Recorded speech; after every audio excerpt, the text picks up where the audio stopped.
Hello friends, welcome to Indian study पर आपका स्वागत है। दोस्तों, जैसा कि आप सभी लोग जानते हैं कि डेली बेसिस पे हम लोग आप लोगों के लिए यूपी जेल ऑर्डर की तैयारी करवा रहे हैं, जिसमें ये आप लोगों के लिए जीके का टेस्ट है, जिसमें पूरे 37 क्वेश्चंस को कवर किया गया है। तो वीडियो को लास्ट तक जरूर देखिएगा, क्योंकि लास्ट में एक छोटा सा प्यारा सा क्वेश्चन आप लोगों के लिए भी होता है, जिसका आंसर आपको कमेंट बॉक्स में बताना होता है। तो चलिए दोस्तों, स्टार्ट करते हैं और देख लेते हैं पहला क्वेश्चन। पहला क्वेश्चन के हिंदी फीचर फिल्म पद्मावत किस लेखक की रचना पर आधारित है, ये हमसे पूछा गया है। इंपॉर्टेंट क्वेश्चन है, जल्दी बताइए कि हिंदी फीचर फिल्म पद्मावत किस लेखक की रचना पर आधारित है। तो सही आंसर हो जाएगा मलिक मोहम्मद जायसी की। चौथा ऑप्शन आपका बिल्कुल करेक्ट हो जाएगा, क्योंकि आप सभी लोग जानते हैं पद्मावत के ऊपर पूरी पिक्चर बन चुकी है ना। नेक्स्ट क्वेश्चन आपके सामने कि सोमनाथ मंदिर पर आक्रमण किसने किया था, जल्दी बताओ। ये जो आपका आक्रमण है 1000 से 1027 ईस्वी तक लगभग 17 बार आक्रमण किया था। समझ रहे? 17 बार पूरा भारत पर आक्रमण किया था। समझ रहे किसने किया था? तो ये महमूद गजनबी ने किया था। पहला ऑप्शन आपका बिल्कुल करेक्ट हो जाएगा। कौन सा दोस्तों? पहला ऑप्शन आपका बिल्कुल करेक्ट हो जाएगा। सांख्य दर्शन का प्रवर्तक या प्रतिपादक किसे माना जाता है? सांख्य दर्शन का जो प्रतिपादक है वो किसे माना जाता है? तो देखो, सांख्य दर्शन का जो प्रतिपादक है ये कपिल मुनि को माना जाता है। चौथा ऑप्शन बिल्कुल करेक्ट हो जाएगा दोस्तों।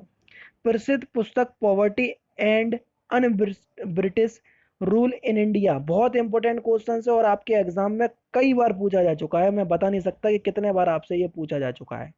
तो प्रसिद्ध पुस्तक poverty and un British rule in India के जो लेखक हैं उनका नाम है दादा भाई नरोजी। दूसरा ऑप्शन बिल्कुल करेक्ट हो जाएगा। नेक्स्ट क्वेश्चन के निम्नलिखित में से कौन प्रसिद्ध हिंदी पत्रिका सरस्वती के संपादक रहे हैं? इंपॉर्टेंट क्वेश्चन, सरस्वती के संपादक रहे हैं। Question number 5। तो सही आंसर हो जाएगा महावीर प्रसाद द्विवेदी, यानी कि इस क्वेश्चन का तीसरा ऑप्शन आपका बिल्कुल करेक्ट है। प्रसिद्ध हिंदी पत्रिका सरस्वती के संपादक कौन रहे? महावीर प्रसाद द्विवेदी। तीसरा ऑप्शन आपका बिल्कुल करेक्ट है। मदर पुस्तक किसने लिखी, ये हमसे पूछा गया है। क्वेश्चन नंबर 6, मदर पुस्तक के लेखक कौन है? तो मदर पुस्तक के लेखक कौन है? उनका नाम है मैक्सिमम गोर्की, यानी कि इस क्वेश्चन का तीसरा ऑप्शन बिल्कुल करेक्ट है। मदर पुस्तक के जो लेखक है उनका नाम है maximum maximum Gorky. Next question आपके सामने, उगते हुए सूरज का देश किसे कहते हैं? तो इंपॉर्टेंट और सिंपल क्वेश्चन। उगते हुए जो सूरज का देश है वो किसे कहा जाता है? जापान को। डूबते हुए सूरज का देश किसे कहा जाता है? ब्रिटेन को। और मध्य रात्रि के सूरज का देश किसे कहा जाता है? नॉर्वे को। ये सारे इंपॉर्टेंट क्वेश्चन हैं। विश्व शिक्षक दिवस कब मनाया जाता है? विश्व शिक्षक दिवस जल्दी बताइए। वर्ल्ड टीचर डे कब मनाया जाता है? तो आप सभी लोगों को पता होगा कि वर्ल्ड टीचर डे जो है ये 5 अक्टूबर को मनाते हैं, यानी कि दूसरा ऑप्शन बिल्कुल करेक्ट है। और जो टीचर डे है वो हम लोग बनाते हैं 5 सितंबर को। तो ये दोनों ही क्वेश्चंस आपको पता होना चाहिए, इंपॉर्टेंट हैं। क्वेश्चन नंबर 9 है कि एनसीटीई क्या है, ये हमसे पूछा गया है। बेसिकली देखा जाए तो इसका फुल फॉर्म पूछा गया है दोस्तों। जल्दी बताइए कि एनसीटीई क्या है। चारों ही ऑप्शंस में आपको दिखा दे रहा हूं, जिसमें आपको 3 ऑप्शंस तो दिख गए होंगे, बाकी चौथा ऑप्शन आपके सामने ये दिया है। देखो, चारों ऑप्शंस ही आपको दिख रहे हैं। तो एनसीटीई का फुल फॉर्म क्या हो जाएगा? क्वेश्चन नंबर कौन सा है देख लो पहले। 9 सही आंसर बताइए। तो सही आंसर हो जाएगा आपका national council for teacher education. दूसरा ऑप्शन बिल्कुल करेक्ट है। किस संविधान संशोधन के द्वारा मताधिकार की आयु को घटाकर 21 से 18 वर्ष कर दिया गया था? इंपॉर्टेंट क्वेश्चन है बहुत ही ज्यादा। आप सभी लोग जानते हैं कौन सा संविधान संशोधन था? 61वां संविधान संशोधन। और कब हुआ था? 1989 में। कई बार तो यही पूछ लिया गया है कि यह संविधान संशोधन कब हुआ था। तो ये 1989 में हुआ था। तो इस बात को भी ध्यान रखना प्यारे दोस्तों। किसके द्वारा खालसा पंथ की स्थापना की गई थी? तो किसके द्वारा की गई थी खालसा पंथ की स्थापना? गुरु गोविंद सिंह के द्वारा। और एकमात्र गुरु ही ये जिनके नाम के पीछे क्या लगा हुआ है? सिंह। क्योंकि इन गुरु के ही कार्यकाल में सिंह, लड़कों के नाम के पीछे सिंह और लड़कियों के नाम के पीछे कौर लगना ही स्टार्ट हुआ था। समझ रहे? तो तीसरा ऑप्शन आपका बिल्कुल करेक्ट है। दोस्तों, मैं आप लोगों को बताना चाहूंगा कि पिछली 2 या 3 वीडियो में मैंने 500 लाइक का टारगेट रखा। आप लोग बहुत अच्छे अच्छे कमेंट करते हैं कि वीडियो बहुत अच्छी लगी है, आपकी आवाज़ अच्छी लगती है, आप बहुत अच्छे से समझाते हैं। तो मुझे ये समझ में नहीं आता है कि आप लोग वीडियो को लाइक क्यों नहीं करते हैं। 500 लाइक का ही तो टारगेट रख रहा हूँ मैं। कुछ बहुत ज़्यादा तो आपसे बोल नहीं दिया है कि 10,000 5,000 लाइक। मुझे पता है कि मेरी वीडियोस पे इतने व्यूज़ नहीं आ रहे हैं। काम अच्छा कर रहा हूँ, लेकिन कोई बात, अच्छे काम की जो सराहना है वो थोड़ी देर होती है, लेकिन होती ज़रूर है, इस बात को मुझे पता है। ठीक है, इसलिए पेशेंस के साथ पढ़ाता हूँ मैं। बिल्कुल भी कोई दिक्कत नहीं है, समझ रहे हैं ना। तो इसलिए दोस्तों मैं आपसे कह देना चाहूँगा कि आपकी हर बात को मैं देखता हूँ, सुनता हूँ, समझता हूँ, आपके हर कमेंट को मैं पढ़ता हूँ, और आप लोग जो जो चाहते हैं वो मैं सारी चीज़ें करने की कोशिश करता हूँ। अगर आपको वीडियो अच्छी लग रही है तो प्लीज़ लाइक करो ना। क्या जा रहा है लाइक करने में यार भाई। तो प्लीज़ दोस्तों वीडियो को लाइक जरूर कर दीजिएगा। तो नेक्स्ट क्वेश्चंस की तरफ चलते हैं। भाखड़ा नागल परियोजना किस नदी पर स्थित है? बहुत सिंपल क्वेश्चंस, किस नदी पर है? सतलज नदी पर। तीसरा ऑप्शन बिल्कुल करेक्ट है। भारत का नेपोलियन किसे कहते हैं? यहाँ भारतीय नेपोलियन। बहुत सिंपल क्वेश्चंस, जल्दी से पढ़ूंगा और आगे बढ़ाऊंगा। समुद्रगुप्त को भारतीय नेपोलियन कहा जाता है। जैनवाद के अनुसार कितने तीर्थकर हैं? जल्दी बताइए। Question number 14। जैनवाद के अनुसार कितने तीर्थकर हैं? 24। और 24वें तीर्थकर कौन थे? महावीर स्वामी। नेक्स्ट क्वेश्चन, चूना पत्थर परिष्कृतिकरण के बाद परिवर्तित होता है क्या? जल्दी बताइए। चूना पत्थर जो है वो परिष्कृतिकरण के बाद क्या परिवर्तित होता है? तो क्या हो जाता है परिवर्तित में? मार्बल। दूसरा ऑप्शन बिल्कुल करेक्ट हो जाएगा दोस्तों। नेक्स्ट क्वेश्चन, एक बैंक शेड्यूल बैंक कब कहलाता है? Question number 16। 16 का सही आंसर क्या हो जाएगा? एक बैंक शेड्यूल कब कहलाता है? यदि यह आरबीआई एक्ट 1934 की द्वितीय अनुसूची में शामिल हो। नेक्स्ट क्वेश्चंस आपके सामने हैं। जापान की, मोस्टली इसलिए जल्दी से आगे बढ़ाया क्योंकि ऐसे क्वेश्चंस मोस्टली अब देखने को नहीं मिल रहे, लेकिन सेट में आ गया तो क्या करें, मुझे पढ़ाना पड़ेगा। जापान की संसद का नाम, ये क्वेश्चन इंपॉर्टेंट है और मोस्टली पूछे भी जाते हैं। जापान की संसद का नाम है डायट। चौथा ऑप्शन बिल्कुल करेक्ट। किसी बच्चे का कमेंट आया था कि जो सेट है सर आप बहुत सरल दे रहे हैं। यकीन करना, जब एग्जाम में क्वेश्चंस पेपर देखोगे ना तो आपको भी लगेगा पहली बार करवा रहे हैं यूपी जेल वार्डर का एग्जाम, समझ रहे। और मोस्टली जो आपका एग्जाम है वो आपको सरल ही देखने को मिलेगा, लेकिन हाँ ये मान के चले मैंने आप लोगों के लिए जो कट ऑफ की जो वीडियो बनाई ना उतनी ही कट ऑफ जाने वाली है, अगर जिस हिसाब से मैं सोच रहा हूँ कि एग्जाम इतना आएगा सरल। शोभना गुरुटू प्रवर्तक है किसके? Question number 18। तो शोभना गुरुटू ये ठुमरी के प्रवर्तक है। पहला ऑप्शन बिल्कुल करेक्ट। सौर मंडल में किन ग्रहों को निकृष्ट ग्रहों के रूप में जाना जाता है? जल्दी बताइए।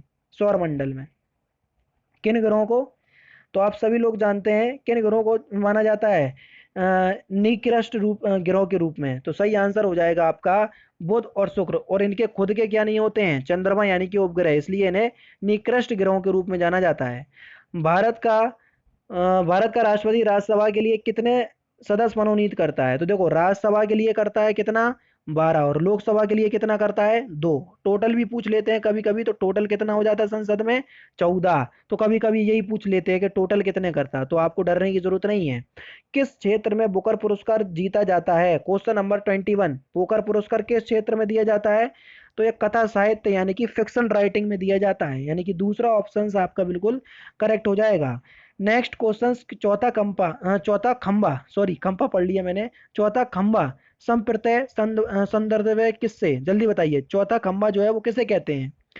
तो हमारे जो संविधान के अनुसार कहा जाता है, लेकिन ऐसा कहीं वर्णन नहीं है कि जो चौथा खंबा जो है वो प्रेस यानी कि मीडिया को कहा जाता है। लेकिन मीडिया की तो कुछ बात ही नहीं करो, क्योंकि हमारे जो देश की मीडिया है आप सभी लोग जानते हैं कि कैसी है। कुछ बता नहीं सकता इस बारे में, अगर बोलने बैठूंगा तो 1 घंटा भी कम पड़ जाएगा, इतना बुरा लगता है मुझे। क्योंकि मीडिया जो है वो सरकार और जनता के बीच की कड़ी होती है, समझ रहे। और मीडिया का काम है जो सरकार अच्छा काम कर रही है उसको अच्छी तरीके से बताओ, और जो बुरा काम कर रही है उसको बताओ। लेकिन मैं आपको बताना चाहूंगा कि हमारे देश की जो मीडिया है वो सारे अच्छे काम तो बताती है, लेकिन बुरे काम आपको नहीं बताती। जो आपके सूचकांक आते हैं जिसमें भारत की पोजीशन इतनी बुरी बुरी है, कभी आपने मीडिया में देखने को मिला है आपको कि हमारे जो सूचकांक निकाला है यूएनए की संस्था ने या डब्ल्यूईएफ ने, किसने भी सूचकांक निकाला है उसमें भारत की स्थिति इतनी बुरी है, बेरोजगारी में स्थिति इतनी बुरी है, शिक्षा में स्थिति इतनी बुरी है, कभी निकाला? ऐसा कभी नहीं निकाला, क्योंकि ये मीडिया का काम नहीं है, मीडिया ऐसा समझती है, समझ रहे। तो कुछ कह नहीं सकते, चलो टेस्ट पे ध्यान दो। पाक जलडमरू अलग करता है किन दो देशों को? ये क्वेश्चन आपके यूपी पुलिस कांस्टेबल में पूछा जा चुका है। तो पाक जल डमरू जो है ना वो भारत और श्रीलंका को अलग करता है। पहला ऑप्शन करेक्ट। भारत के किस अनुच्छेद में निर्वाचन आयोग का के विशेषाधिकार निहित है? Important questions. निर्वाचन आयोग किस अनुच्छेद के तहत है? तो सही आंसर हो जाएगा अनुच्छेद 324, यानी कि इस क्वेश्चन का पहला ऑप्शन करेक्ट। पोंगल त्योहार, इंपोर्टेंट क्वेश्चंस। पोंगल, पोंगल त्योहार सही आंसर हो जाएगा तमिलनाडु। पोंगल है तमिलनाडु का, और एक और है ओणम, लिख दे रहा हूँ, ये है केरल का, तो कंफ्यूज नहीं होना। पश्चिम बंगाल का है दुर्गा पूजा। क्या है? दुर्गा पूजा। कहाँ का है? पश्चिम बंगाल का। असम का भी बता दे रहा हूँ, असम का है बिहू। समझ रहे हैं? तो चारों ही ऑप्शंस के बता दिए। भारत का राष्ट्रपति बनने से पूर्व श्री रामनाथ कोविंद राज्यपाल थे किस राज्य के? इंपोर्टेंट क्वेश्चन सही है। और रामनाथ कोविंद कहाँ से हैं? कानपुर देहात से हैं, ये समझना, क्योंकि इंपॉर्टेंट है, पूछा जा चुका है। तो ये बिहार के राज्यपाल थे, इनके पास सतपाल मलिक बने थे बिहार के राज्यपाल, यानी कि दूसरा ऑप्शन बिल्कुल करेक्ट है। नेक्स्ट क्वेश्चन, ओमान की राजधानी क्या है? Question number 27। Muscat. Static GK बहुत ज़्यादा पूछी जाती है आपके एग्जाम में, ठीक है ना। ये सारे क्वेश्चंस जो हैं ये स्टैटिक जीके के हैं।